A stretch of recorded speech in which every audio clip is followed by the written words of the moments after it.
The title of this lecture asks the wrong question. The question is not whether the Isle of Man and other offshore centres will survive. We most certainly will survive, because we will evolve. The question is, how well will we prosper? And that, to a large extent, depends on how well the City of London prospers. The existence of offshore centres greatly benefits the City of London and the entire UK economy. David Lewis, former Lord Mayor of London, has said that we are in fact a core asset to the City of London. From our perspective, we, the Isle of Man, need London to stay competitive and keep its position as one of the top global financial centres. The subject for this evening is the future of what are often referred to as offshore centres. Tonight I'll refer to them as small international finance centres. In fact, that's a bit of a mouthful, so I'll call them small IFCs.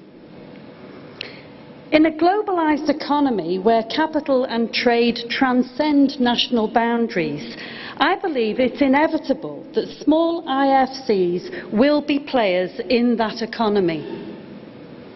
I have two core propositions tonight.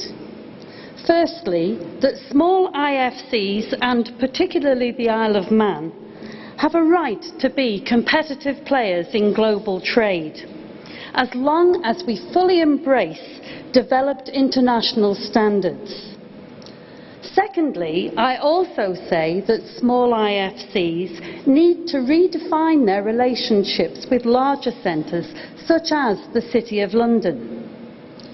You could describe that relationship as being like nodes or spokes around a hub. So, small IFCs have a valuable role in international finance. Tonight I'm going to tell you why. But first, I need to provide a brief outline of the Isle of Man and its economy. The Isle of Man is not, and never has been, part of the United Kingdom. It is an internally self-governing dependent territory of the British Crown. Along with the Channel Islands, it is known as a Crown dependency. The Isle of Man has the world's oldest continuous parliament. The island is not part of the European Union. It does have a limited relationship with the EU, which allows for the free movement of goods, but not services, between the Isle of Man and the EU. The Isle of Man economy has had over a quarter of a century of consecutive growth, with last published figures for 2008-09 showing growth in real terms of 4.7%. The key sectors in generating this performance have been financial, professional and scientific services. Banking now generates around a sixth of the island's gross domestic product, with the rest of the finance industry, led by offshore life insurance sector, adding another 20%. A key feature of the Isle of Man's economy that differentiates it from other small IFCs is its diversification. Aside from banking, insurance and wealth management, it has a fast-growing e-gaming sector, high-tech manufacturing, as well as thriving shipping and aircraft registers. An important element of the island's fiscal strength is the long-established and self-imposed legislative requirement that government must budget for a surplus in respect of its annual revenue spending. At the same time as meeting this requirement, government has continued to invest in developing and updating the island's infrastructure and services. The strength and prudent handling of the public finances has meant that we have achieved and kept AAA credit ratings for both Moody's and Standard & Poor's. But enough background. Back to my core contention. Small IFCs have a valuable role in international finance. I know that there are people, organisations and even countries that question that statement, and they question it pretty vehemently. Over a period of years, and particularly since the global financial crisis, small IFCs have endured political attacks and what I consider to be misguided criticism. Also, a series of myths have developed, and I'm going to put you right on some of those myths tonight. An important step in rebalancing the argument took place in July with a debate on offshore financial centres in Westminster Hall.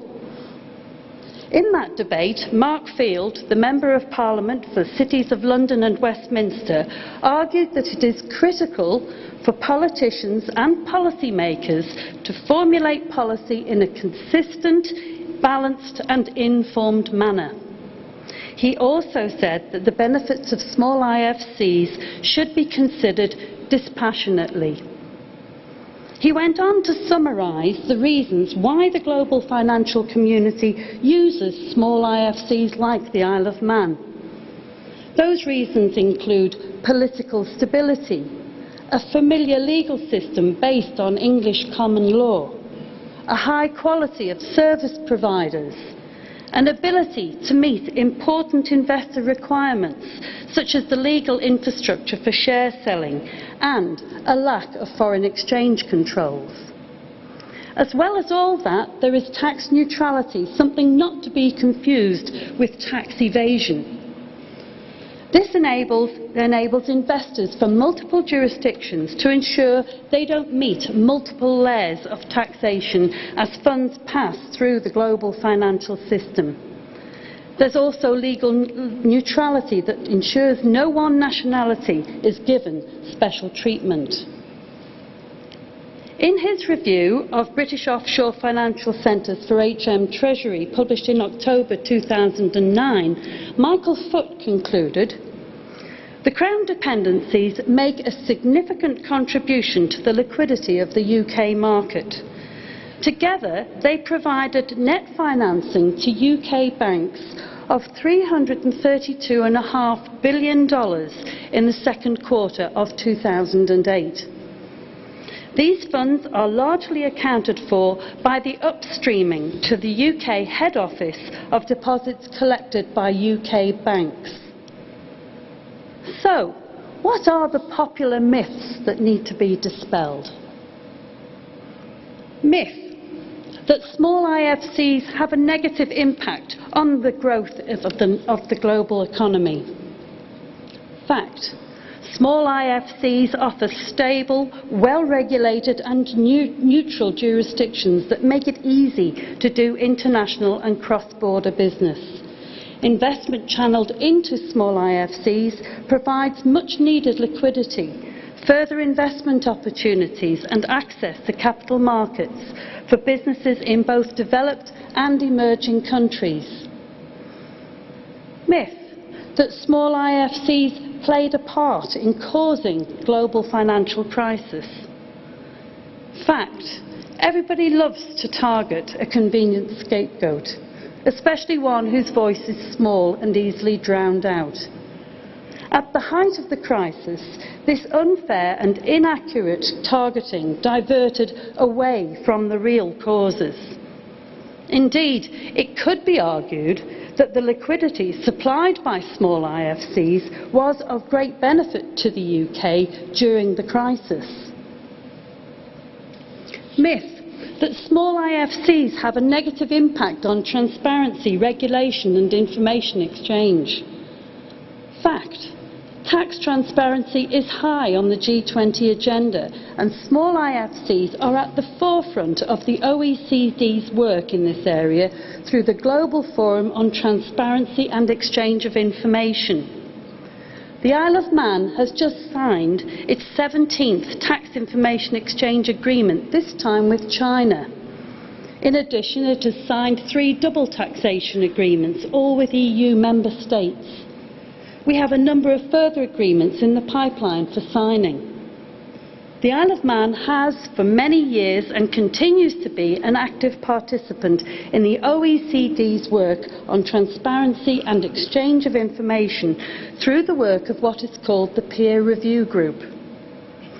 In relation to regulation, the Isle of Man and other small IFCs have undergone extensive scrutiny by the IMF and have been found to have higher standards than many much larger countries.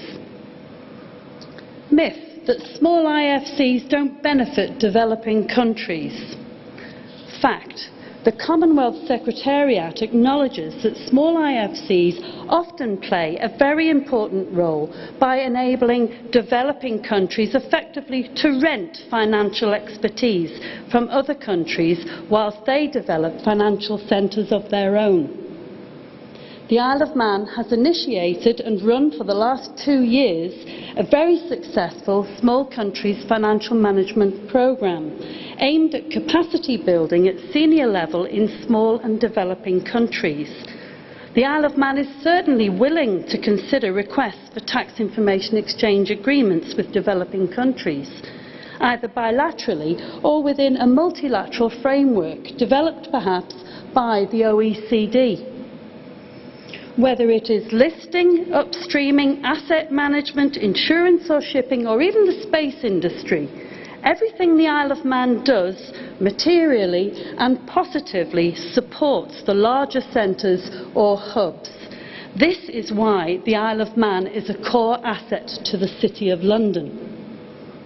And so, on to the future. In an economic sense, I was particularly interested in comments made by Michael Geoghegan, Group Chief Executive of HSBC Holdings, back in April. He highlighted that emerging markets are set to grow 3 times faster than developed ones this year, and that within 3 years, for the first time, the economic firepower of emerging markets will overtake the developed world, measured by purchasing power parity. This is a defining moment. He reminded his audience that the term BRIC was invented only 10 years ago, and in that period, Brazil, India and China's roles are secure on the world stage, with Russia's economic story still unfolding. But for the coming decade, he said CBITs are the new BRICS. For those of you who are not jargon junkies, the countries he was referring to were Colombia, Indonesia, Vietnam, Egypt, Turkey and South Africa, each with large, young growing populations and diverse and dynamic economies. Any company with global ambition needs to get into these markets now. You cannot wait for business, you have to go where the business is. The latest edition of the Global Financial Centres Index highlights that Hong Kong has now joined London and New York as a genuinely global financial centre. Singapore may well join this trio soon. So, in an economic sense, the direction is clear, but small IFCs still have something else to face.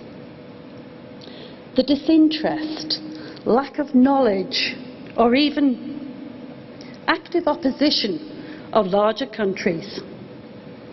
We must expect to hear continued rhetoric targeting alleged tax havens, secrecy jurisdictions and other similar dark phrases.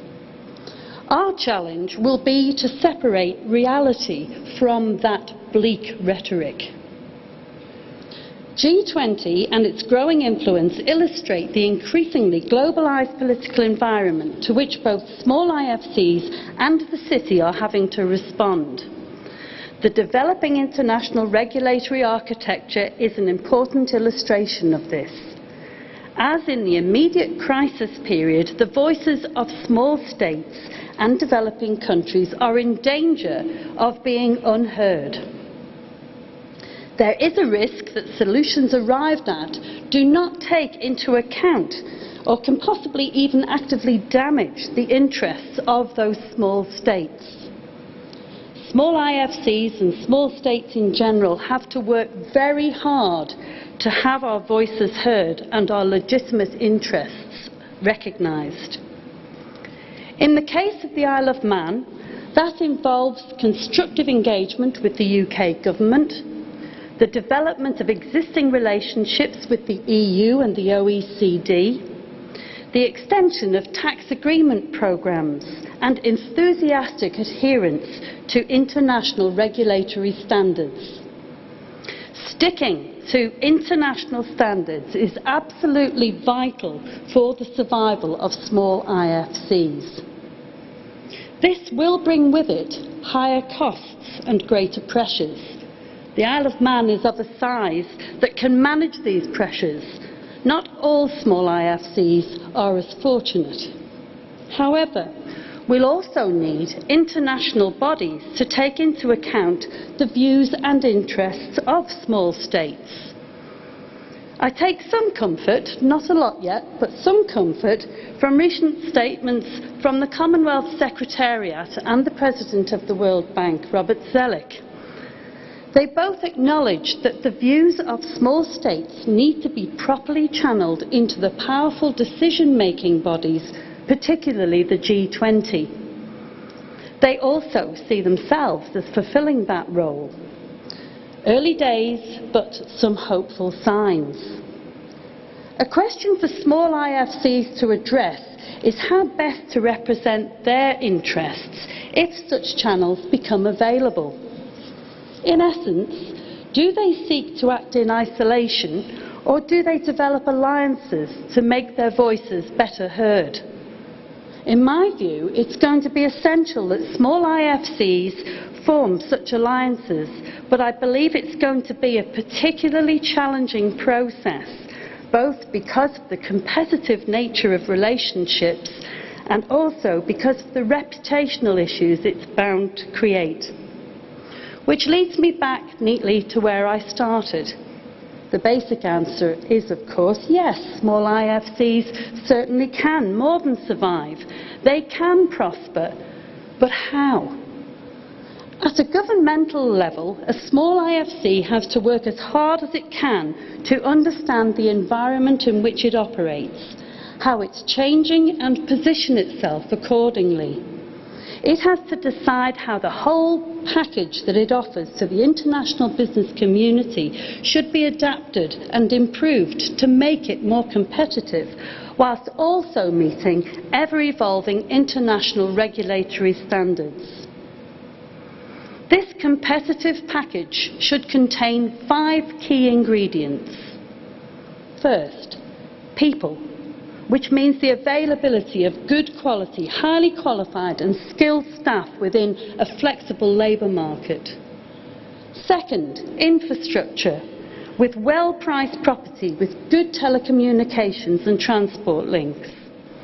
Third, a positive business environment with the right levels of regulation and taxation, a friendly place to do business with integrity, a responsive government. Fourth, market access, and fifth, general competitiveness, with synergy delivered by the integration and interaction of the other parts. To be able to adapt or evolve that package and provide a successful small IFC, government needs to bind together, like single strands into a strong rope, 5 elements: awareness, engagement, cooperation, acceptance of international standards, and positioning. Personally, I have to constantly try to understand what influential governments and international bodies are really seeking to achieve and how it affects the Isle of Man. I try to separate the underlying policy drivers from the rhetoric and differentiate between the permanent shifts and the ephemeral ones. Essentially, I'm looking beyond the immediate hurdle and what it might mean for my country. For example, I've recently seen an IMF document which includes the following gem, and I quote, "More coordination is needed among tax administrations of various countries and among tax policies in a globalised economy. Maybe it's time to revive the idea of a world tax organisation to address these coordination issues. We'll certainly be keeping an eye on that. But remember that whatever international standards become the norm, the Isle of Man will always be ready to meet those standards. There are some other things that a small IFC should be thinking about. As the pace of globalisation quickens, the relationships between small IFCs and central hubs become ever more important. Small IFCs can, in fact, need to develop relations with more than one hub. For instance, the Isle of Man is now eligible to list Isle of Man vehicles in Hong Kong to complement the permission we already have in Singapore. What will distinguish those small international financial centres that flourish from those that fade will be their willingness to work closely with the strategic ambitions of their hubs. So, the key future relationships for a small IFC will be those it has with its hubs. This means that the Isle of Man will need to work more and more closely with the city, constantly asking the question, how can we help you compete? It's important to us that the city shows the BRIC and other developing countries that it's a relevant player that adds value to them and to the new economic order. I'm going to give you an image. The government of a small international financial centre in the form of a minister like me has to conduct the orchestra whilst walking a tightrope on a windy day. The orchestra consists of commercial, fiscal, regulatory, legislative and international relations sections, each with a variety of instruments. The weather is determined by external economic and political conditions. Success involves both staying on the tightrope and producing a pleasant sound. Evolution involves improving the instruments, the abilities of the players, the ear, the communication skills and balancing ability of the conductor. If the various skills of all parties don't evolve, the orchestra doesn't improve. If the conductor falls off the tightrope, the orchestra becomes extinct. The Isle of Man is a professional orchestra that has the training and the skills to play in tune with the World Symphony and adds the vital components that make the melody unique. If the city and the Isle of Man work together like this, both will survive, both will evolve, and both will prosper.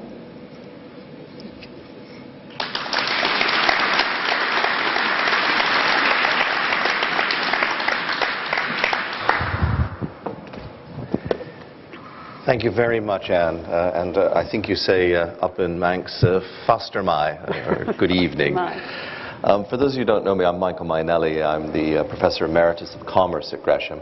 And when we started this series some 7 years ago, we found that a lot of people in the audience wanted to ask a lot of questions, and there were too many. And we've evolved, thanks to Jed O'Mara of the Chartered Institute of Securities Investment, a format where we assemble the questions from all of you.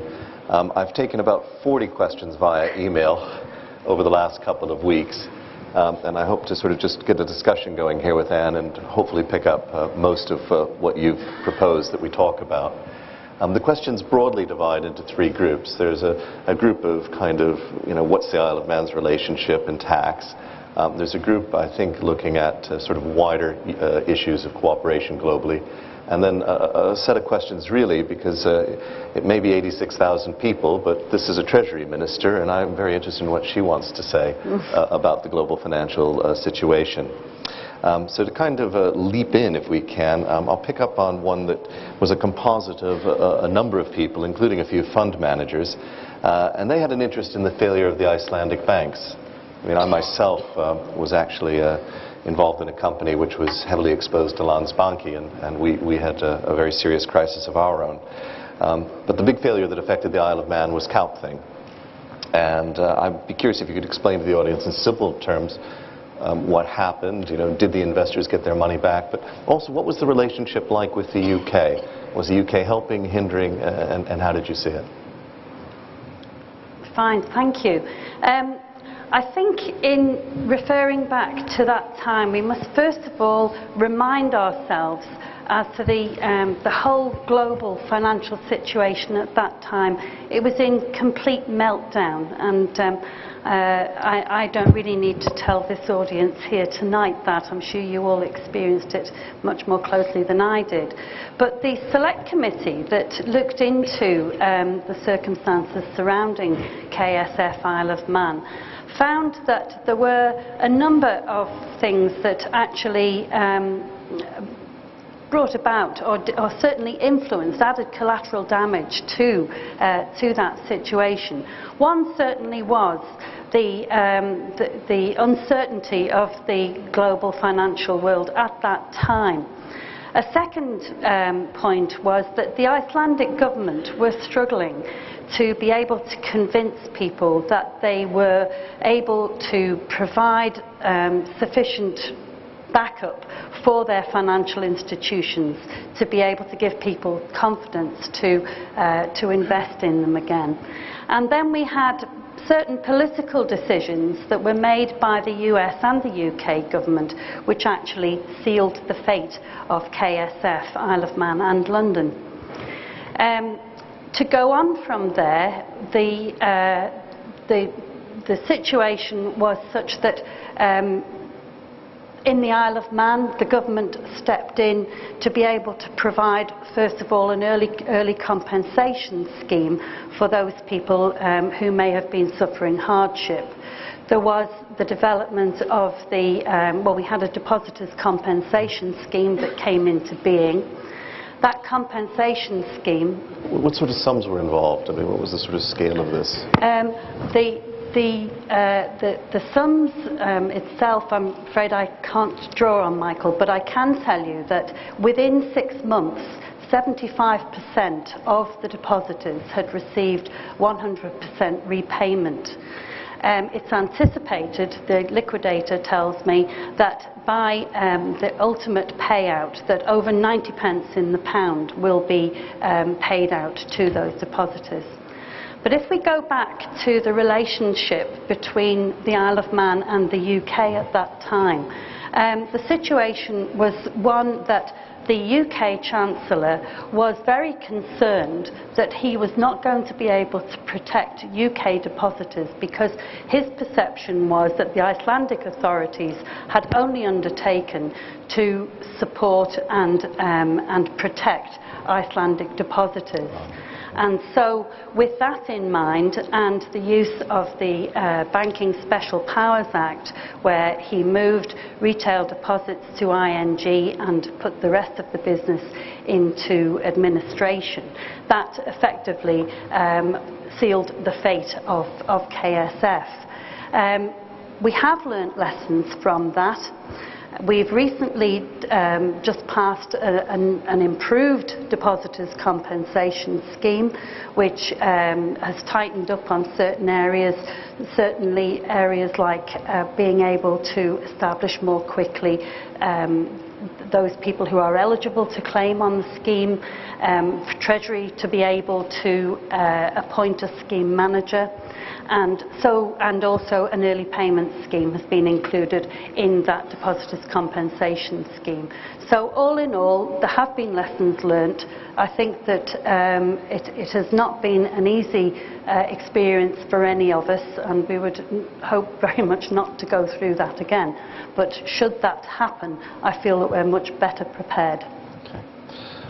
Another question which I think slightly follows on from this and related to the relationship with the UK. I'd like you to kind of touch on, in Kaupthing, did you think that was a good thing, a bad thing? Did things get stronger or weaker? But an LSE student has asked, you know, you're not part of the EU, you're not part of the United Kingdom, times are changing. The island has had a rough ride lately from the UK on VAT, and the LSE student would like to know, if you had to choose which union to join, which would it be? Well, I think I would have to say neither. I think quite clearly the Isle of Man is an independent territory, and it is our own home country. We are not part of the United Kingdom. We understand quite clearly that we need to have good relationships with the United Kingdom. If we were to become part of the United Kingdom, then we would have relations with the EU automatically. But I think that we are quite content at the present time, thank you, to maintain our good working relationship with our neighbours. And just to revert back to the earlier part of your question, I don't think that our relations have been in any way damaged by the Kaupthing episode.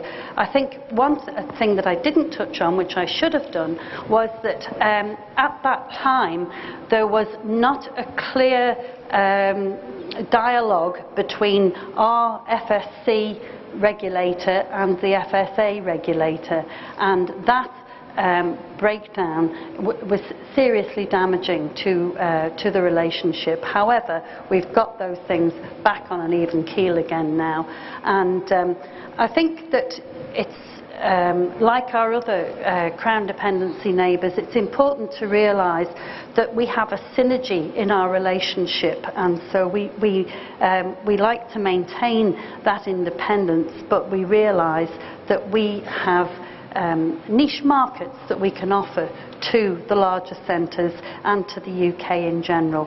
So that working relationship must continue. This might be the last of the sort of pushy questions in the sense of trying to get some gossip out of you.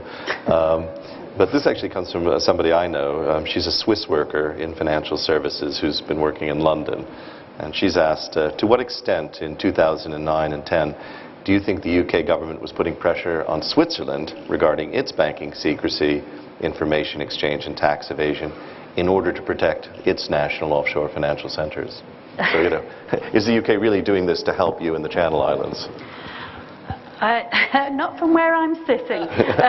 I think actually I look at things from the other end of the telescope, and I would say in fact that pressure has been applied to ourselves in the Isle of Man and the other Crown dependencies to actually come in line to appease the Swiss tax authorities, and that perhaps is evidenced by the recent news release about the Swiss coming to the table. Mm-hmm. Okay. Turning to the topic of tonight's lecture, which is very much offshore centres in the round, and I think it was very good that many of your comments would apply to a number of the leading offshore financial centres. We had a question from a senior Channel Islands official. In the face of significant international pressures being brought to bear on offshore centres, is there not merit in the formation of an alliance of small states who could act together more coherently, in contrast to the limited cooperation which he says currently takes place? Certainly there is room for improved alliances, but I think that we have to accept that there would be tensions in developing those alliances because we come from different circumstances, both ourselves and the Channel Islands. We don't always want the same thing. We don't always agree about how we should go about things. But certainly, when we need to have a common voice on issues, and those are tested frequently, I think it is important that we have that relationship of good cousins to one another to be able to work together in our best interests. And I think that that is happening more and more when it comes to international regulatory standards. And certainly, since I've been in post, I've been very pleased to be able to work in particular with Jersey. And I have strong allies with the Treasury, aligning with the Treasury Minister there. And those are relationships that I look forward to being able to continue. But underlying all of that, let's not forget we are competitors. Mm-hmm. I mean, this environment does seem to be getting more competitive. The pressure's on. I mean, do you see some offshore centres, and I'm not talking the Crown dependencies, I mean kind of the wider world, falling away, failing? I think, as I touched on, I think that is very likely. I think that in trying to compete these days, the standards that one is faced with are at such a high level that they demand such in the way of resources that it's inevitable that certain of the smaller jurisdictions may fall away.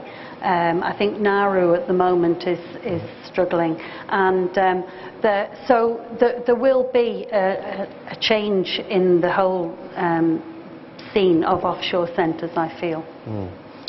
Professor Avi Persa, who preceded me as Professor of Commerce, and I wrote a paper together, and Avi pointed something out to me I hadn't realized, that there were something like 67 countries with a population below 1 million, and when you looked at that as kind of what do you do with a small country like that, you know, a financial center, offshore seems to be kind of the right thing to do for many of them. And we've got something like 15 or 16 offshore centers in Europe alone, so you can see the scale of it. Is there not almost a UN angle to this? You know, 67 is pretty close to 77. We have the group of 77 in the UN. Are there things that could be done at that level?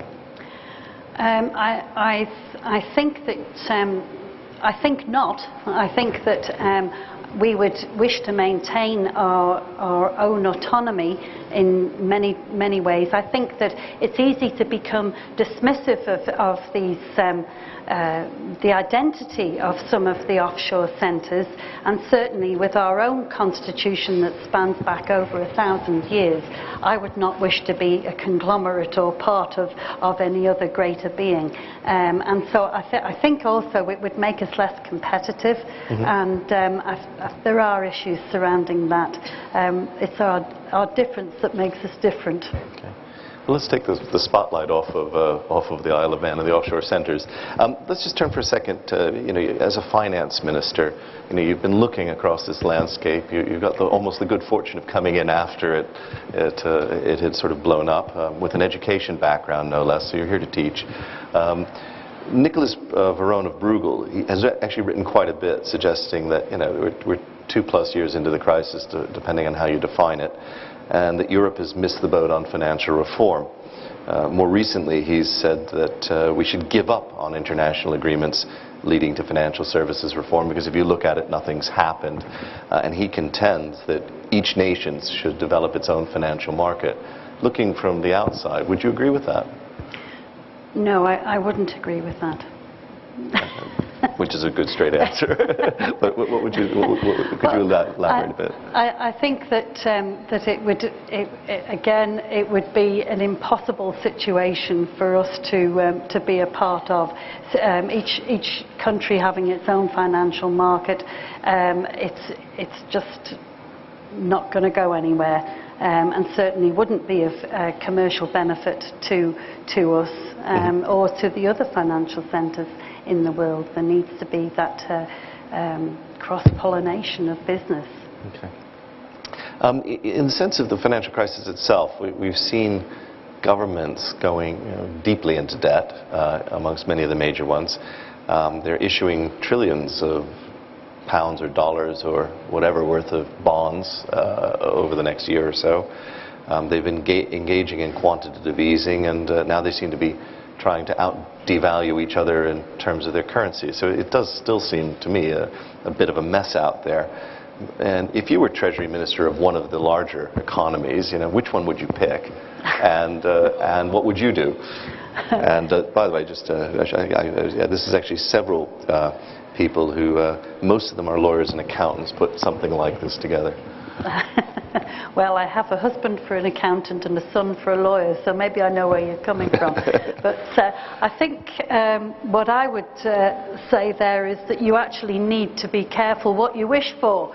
And I would not wish to be the Treasury Minister of any of the larger jurisdictions of the world, or in fact have to face the problems that they are encountering at the present time. It would be extreme temerity for me to suggest how some of these international centres would actually address the problems that they have. But certainly, if I can reflect back on our own situation in the Isle of Man, I can say that we have a situation there where we are not allowed to, by a self-imposed regulatory system, that we are not allowed to run at a deficit. We do not go outside for external borrowing, for capital spending. We borrow internally, and thank heavens for that, because that actually, as Treasury Minister, gives me a very strong discipline to work within, and so certainly that works in a small economy, and within that small economy and with that discipline, we've been able to accumulate over the growth period of our 25 years, approximately £1.7 billion in our reserves. So I think that discipline has given us a very strong position to be in.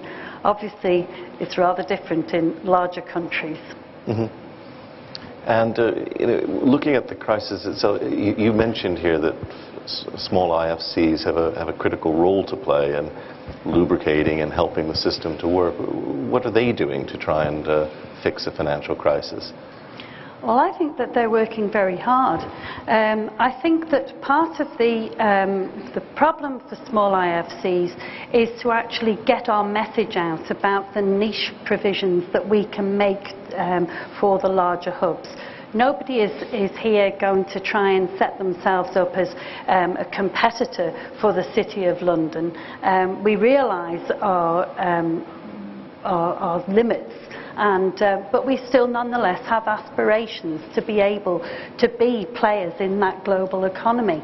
And I think that we have to be out there consistently repeating our message and getting across to as many audiences as we can just what the small IFCs can provide.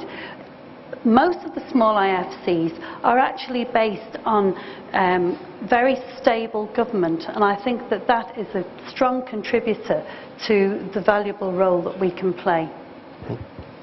Well, actually, that's a good point on which to move on to another set of questions people had, which you mentioned stability, you mentioned it in your talk, and I think you put it very well.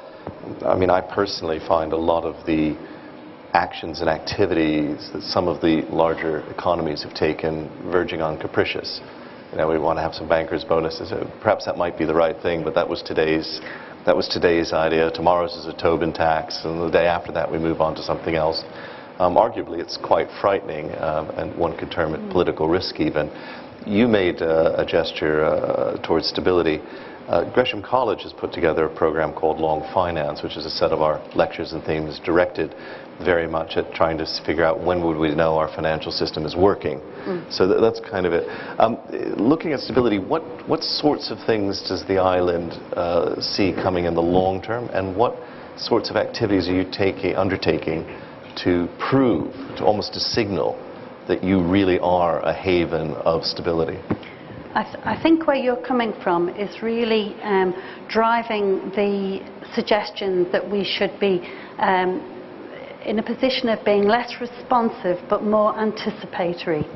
And I think that it's fair to say that in the Isle of Man, over the 25 years that we have had economic growth, I believe that we have done that. We have invested in our infrastructure.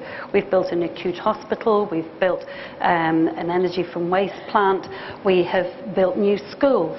And so all of these things are investing in the long-term future for our social provision for the Isle of Man. In addition to which, as I said, the establishment of reserves, government reserves, has put us in a very strong position. I don't think that from our perspective, our government role is one of here today, let's spend the money and make no provision for the future. Certainly not. We don't operate party politics in the Isle of Man. It is consensus government, and I think that that actually provides a great backbone of strength for us to be able to make the provisions that I believe actually reflect what you're talking about as long finance. You mentioned as well, one of the key points for me in your talk was tax neutrality, that when I've been engaged in certain international deals, they would have been virtually impossible to do legally onshore, that you've got tax codes in conflict with each other and stuff like that. Could you elaborate a little bit on sort of a real example of tax neutrality and how that affects people?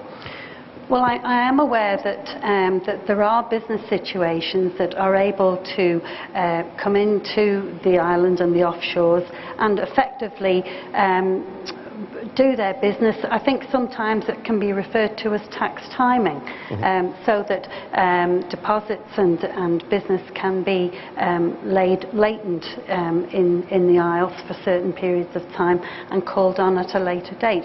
But effectively, I think really the important thing is that there is no application of tax to those arrangements as they move forward, and so that tax neutrality is not really of benefit to the island in tax terms. Where we benefit so much more from in so many of these areas is actually by being able to provide employment to deal with those services that we have in the island. I mean, the island's had a wonderful history in the last half century, has it not? You know, coming from an area of relatively deep poverty, I think, compared with the mainland. Was it 56% or something, mainland GDP, and now it's roughly at parity. Is that about correct? That's right, yes. And how much of that has been due to financial services? Well, a great deal has been due to financial services. It's fair to say that the Isle of Man was not in a good position in the 60s and 70s, and it certainly has been from that time that there's been a recognition that financial services has been of benefit to the island in terms of employment and economic growth. I think in the last 10 years we can fairly say that we have stepped up to the plate in regulatory standards, international regulatory standards. And I am very proud of what we've been able to achieve and the diversity of markets that we've been able to attract to the island. I wouldn't like to, I know that much of our situation, of our economic welfare, is as a result of financial services. But we do have a very great diversification of industries in the Isle of Man, and so whilst it's a valuable contributor, it's not the sole contributor. Okay. I've got two sort of more questions. One's I'd like to end on a personal one, but just before I do so, I understand that you celebrated, is it Hoptune? Hoptune, which is a Manx Halloween, is that correct? That's correct, yes. Carving turnips and everything, so that sounds great. So on that kind of horror note, you know, what is your kind of horror scenario over the next year or two? What could really, really go wrong? One thing that I have learnt since I've been in this role is that you need to learn to constantly spin plates, and my fear is not just letting one plate drop but several, and it really is you are not aware of where the next pressure is going to come from, whether it may come from the UK, it may come from the EU, it could come from the US, and all we can hope to achieve is to be out there and ready for it and have the radar working ahead of us to be able to meet the challenges that we inevitably know are going to come our way. So back to your tightrope and orchestra conducting and everything else. I mean, you've got a relationship with the rating agencies. It's quite interesting, isn't it? You're one of the first centres to really use that heavily to telegraph your stability. How is that going? That's going well. I think, as I said, over the last 10 years, we've been subject to many reviews. We've had the Edwards report, we've had the Foote report, we've got our AAA ratings, we're on the white list of the OECD, and so on. The Isle of Man has been constantly challenged, and we have constantly met that challenge. And I think that we are well prepared to continue to do so. Okay. You said that you'd like to get your message across? You're clearly coming here tonight, which is amazingly helpful, and the Docklands is certainly one audience.